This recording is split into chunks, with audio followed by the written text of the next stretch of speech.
고구마와 이것 함께 먹으면 간이 괴사되고 폐암에 걸린다는 사실을 알고 계셨나요? 고구마는 당뇨에 좋은 식품으로 알려지면서 많은 사람들이 밥 대신 고구마를 선택하고 있습니다. 세계보건기구에서는 고구마를 토마토와 케일과 함께 3대 면역식품으로 꼽을 정도로 그 영양학적 가치가 뛰어납니다. 부드럽고 달콤한 맛 덕분에 남녀노소 모두에게 사랑받는 고구마는 미국 나사에서도 우주식량으로 선정될 만큼 귀중한 채소입니다. 고구마는 면역력을 높이고 세포 재생을 촉진하는 데 도움을 주는데 이는 비타민 A가 풍부하게 들어있기 때문입니다. 특히 노년층에게는 더욱 중요한 성분으로 꾸준히 섭취하면 건강을 유지하는 데 큰 도움이 됩니다. 연구에 따르면 매일 고구마를 섭취하는 사람들은 폐암 발생률이 절반으로 줄어든다고 합니다. 그러나 고구마를 잘못 먹으면 부작용이 발생할 수 있다는 사실을 아셨나요? 생고구마를 자르면 나오는 흰 액체인 얄라피는 변비 개선과 대장암 예방에 효과적이지만 특정 상황에서는 문제가 될 수 있습니다. 예를 들어 고구마를 지나치게 많이 섭취하거나 다른 특정 음식과 함께 먹는 경우에는 오히려 건강에 해를 끼칠 수 있습니다. 따라서 고구마를 어떻게 섭취하느냐가 중요합니다. 오늘 영상을 끝까지 시청해 주시면 고구마와 함께 먹으면 독이 되는 음식과 고구마가 독이 되는 경우에 대해 상세하게 알려드리겠습니다. 안녕하세요. 건강한 굴레입니다. 여러분의 일상에 건강한 굴레를 만들어드리기 위한 알찬 정보만을 찾아서 차곡차곡 전달드리겠습니다. 잊지 말고 구독과 좋아요, 알람 설정 부탁드립니다. 고구마와 함께 먹으면 독이 되는 음식 첫 번째는 고지방 유제품입니다.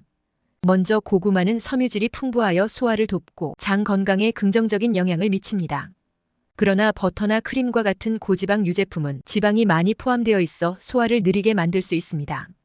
이로 인해 복부 불편감이나 소화불량이 생길 수 있습니다. 또한 고지방 유제품은 체내 염증을 증가시킬 수 있습니다. 연구에 따르면 포화 지방의 과다 섭취는 염증 반응을 유발할 수 있으며 이는 여러 만성 질환의 위험을 높이는 요인으로 작용합니다. 고구마의 건강한 성분들이 이러한 염증과 상반된 효과를 가져오지만 함께 섭취할 경우 그 장점이 감소할 수 있습니다. 영양소의 흡수에도 영향을 미칠 수 있습니다. 고구마는 비타민 A와 C 그리고 다양한 항산화 물질이 풍부한데 고지방 유제품과 함께 먹으면 이러한 영양소의 흡수 효율이 떨어질 수 있습니다. 특히 비타민 C는 지방과 함께 소화될 때 효과가 줄어들 수 있습니다. 마지막으로 고구마는 혈당 안정에 도움을 주는 식품이지만 고지방 음식과 함께 먹으면 혈당 변화에 부정적인 영향을 미칠 수 있습니다. 고지방 식품은 인슐린 반응에 영향을 미쳐 고구마의 장점을 상쇄할 수 있습니다. 이러한 이유로 고구마는 신선한 채소나 단백질이 풍부한 다른 식품과 함께 섭취하는 것을 권장합니다. 고구마와 함께 먹으면 독이 되는 음식 두 번째는 땅콩입니다. 고구마와 땅콩을 함께 먹는 것은 소화 과정에서 여러 가지 문제를 일으킬 수 있습니다. 두 식품 모두 칼로리가 높고 고구마는 섬유질이 풍부하여 소화에 도움을 줄 수 있지만 땅콩은 고지방 식품입니다. 고지방 식품은 섬유질이 많은 고구마와 함께 섭취했을 때 소화 속도를 느리게 만들 수 있습니다. 고지방 음식은 위장 내 체류 시간을 늘려 소화 불량과 가스 생성을 유발할 수 있습니다. 따라서 고구마와 땅콩을 동시에 섭취하면 속이 불편하거나 더부룩해질 가능성이 높습니다. 더 나아가 고구마의 전분과 땅콩의 지방이 결합하면서 체내에서 쉽게 지방으로 변환될 수 있어 비만의 원인이 될 수 있습니다. 비만은 제2형 당뇨병과 대사증후군의 주요 위험 요소로 작용하며 과도한 지방 섭취는 심혈관 질환의 위험도 증가시킵니다. 또한 고구마는 베타카로틴과 같은 중요한 영양소를 포함하고 있지만 땅콩 같은 고지방 식품과 함께 섭취하면 이 영양소의 흡수가 저하될 수 있습니다. 결론적으로 고구마와 땅콩을 함께 먹는 것은 여러 건강 문제를 초래할 수 있으므로 조합은 피하는 것이 좋습니다. 고구마와 함께 먹으면 독이 되는 음식 세 번째는 소고기입니다. 고구마와 소고기의 궁합 또한 소화 과정에서 문제가 발생할 수 있습니다. 고구마는 섬유질이 풍부해 소화를 촉진하는 데 도움을 주지만 소고기와 같은 고단백 식품과 함께 먹으면 소화가 느려질 수 있습니다.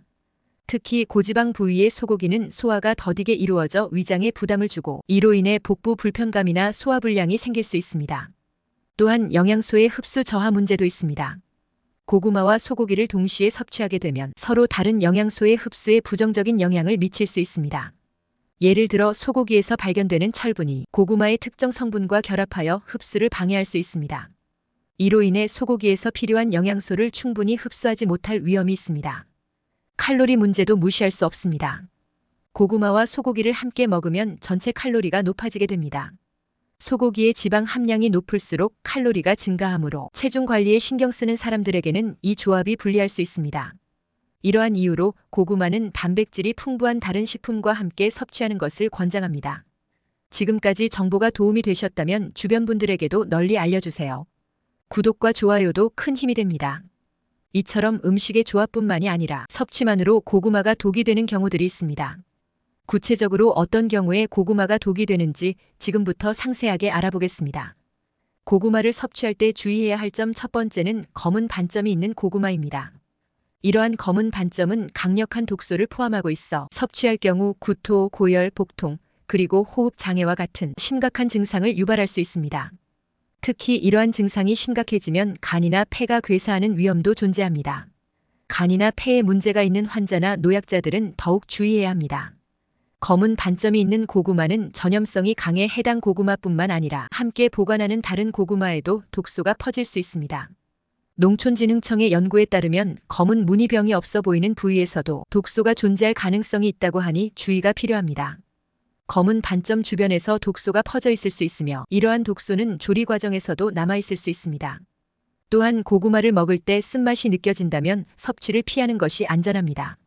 쓴맛이 나는 것은 독소가 포함되어 있다는 신호일 수 있으므로 이를 무시하고 먹는 것은 위험할 수 있습니다. 고구마를 구매할 때는 외관뿐만 아니라 상처나 변색이 없는지 면밀히 살펴보고 의심스러운 고구마는 아예 섭취하지 않는 것이 좋습니다. 고구마를 섭취할 때 주의해야 할 점 두 번째는 혈당 상승입니다.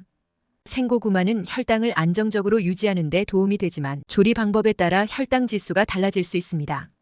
생고구마, 찐 고구마, 구운 고구마 순으로 혈당 지수가 높아지기 때문에 구운 고구마를 과다하게 섭취하면 혈당이 급격히 상승할 수 있습니다.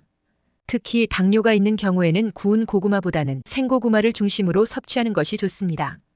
고구마의 하루 섭취량은 개인의 건강 상태에 따라 다를 수 있지만 일반적으로 하루에 하나에서 2개 정도로 제한하는 것이 안전합니다. 또한 다른 음식과 균형 있게 식사하는 것이 중요합니다. 이렇게 하면 고구마의 영양소를 효과적으로 섭취하면서도 혈당 관리에 도움을 줄 수 있습니다. 고구마를 섭취할 때 주의해야 할 점 세 번째는 신장 기능이 약한 경우입니다. 고구마에는 칼륨이 많이 포함되어 있어 신장이 제대로 기능하지 못하면 칼륨이 체내에 쌓여 신장에 부담을 줄 수 있습니다. 이로 인해 부정맥 등의 심각한 문제가 발생할 수 있습니다. 게다가 신장 기능이 저하되면 비타민 A의 배설이 어려워질 수 있습니다. 비타민 A가 체내에 축적되면 두통, 메스꺼움, 구토, 탈모, 피로감, 그리고 관절 통증 등의 증상이 나타날 수 있습니다. 따라서 신장 건강이 좋지 않은 분들은 고구마 섭취량을 신중하게 조절해야 하며 필요시 전문가와 상담하는 것이 중요합니다. 고구마를 섭취할 때 주의해야 할 점 네 번째는 위장이 약한 경우입니다. 고구마는 섬유질이 풍부하여 소화에 도움을 주지만 과도하게 섭취할 경우 복부 팽만감이나 소화불량을 유발할 수 있습니다. 특히 위장 건강이 좋지 않은 사람들은 한 번에 많은 양을 먹기보다는 적은 양을 여러 번에 나누어 섭취하는 것이 좋습니다. 이렇게 하면 소화 시스템에 부담을 덜 주면서 건강하게 고구마를 즐길 수 있습니다. 또한 고구마를 조리하는 방법도 중요합니다. 고구마를 삶거나 찌는 방식으로 조리하면 훨씬 부드럽고 소화가 용이해집니다. 이렇게 조리한 고구마는 위장에 부담을 덜 주어 소화 과정이 더 원활하게 진행될 수 있습니다. 마지막으로 고구마를 먹을 때는 충분히 씹는 것도 중요합니다. 천천히 잘 씹어 먹으면 소화 효소와의 접촉이 증가해 소화가 더 잘 이루어지고 복부 불편감을 줄이는 데 도움이 됩니다. 위장이 약한 분들은 이러한 점들을 고려하여 고구마를 섭취하면 더욱 건강하게 식사를 즐길 수 있습니다. 고구마를 섭취할 때 주의해야 할 점 다섯 번째는 흡연자분들입니다. 고구마에는 풍부한 베타카로틴이 함유되어 있는데 이 성분은 강력한 항산화제로서 노화와 질병을 유발하는 활성산소를 제거하고 염증 질환 및 암 예방에 효과적입니다. 또한 베타카로틴은 피부 세포의 성장과 재생을 촉진하는 데에도 도움을 줍니다. 하지만 오랫동안 흡연을 해온 분들에게는 베타카로틴이 오히려 해로운 영향을 미칠 수 있다는 연구 결과가 있습니다.